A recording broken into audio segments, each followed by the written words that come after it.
Now, the next thing I'm going to cover are some of the power sources. Power sources have to be turned on in order to activate and power other blocks.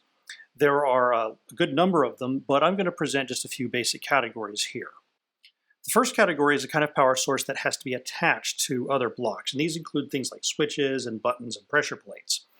And when these are attached to another block, they'll transmit redstone power input by the user. Now, these types of power sources, when they're switched on, will strongly power both the block they're attached to and the air block that they are sitting in. So here we can turn on this switch and we can press this button and we can step on this pressure plate. Now, in actuality, the space that these input devices are in isn't really an air block. It actually contains the switch or button itself. And both the block and the input device are strongly powered when on. So next up, we have some blocks that are power sources themselves, and they don't actually have to be attached to anything. These include things like trap chests and observer blocks and daylight sensors. And how they interact with neighboring blocks is kind of dependent on the type of block. So for instance, a trap chest becomes strongly powered when it's open, but it doesn't power any of its neighbors. So in order to detect its state, like that it's open, then you have to use a repeater or redstone dust.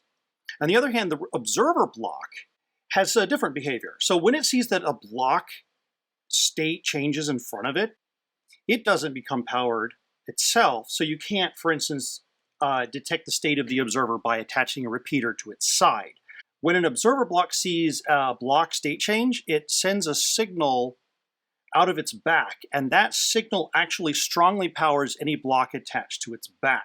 There are two more special cases that I'm going to cover, and these are the redstone block and the redstone torch. Now, the redstone block is essentially a block that's always strongly powered, and that means that if we put redstone dust next to it, then it's going to be powered. Now, as I mentioned before, blocks don't directly power other blocks. So this regular block next to the redstone dust isn't being powered, and you can tell that that's the case because this repeater is not being lit up. Now, on the other hand, a redstone block will activate neighbors, and that's used quite a lot in design. Redstone blocks have the nice feature that they can be pushed around by pistons.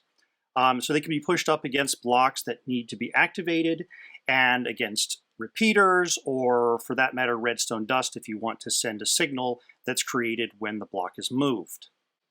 And finally, for the power sources that I'm going to cover, they're the redstone torches. Now, these share some similarities to redstone blocks. So, for instance, they are effectively strongly powered items, so they can power adjacent redstone dust and activate neighboring blocks. Now, just like redstone blocks, they don't actually power any neighboring blocks. So in that regard, they're like redstone blocks that just can't be pushed around by pistons. So there are two key differences between redstone torches and redstone blocks. One is that unlike a redstone block, a redstone torch will strongly power a block immediately above it. So here we can see a redstone torch powering this block, which is then powering this repeater.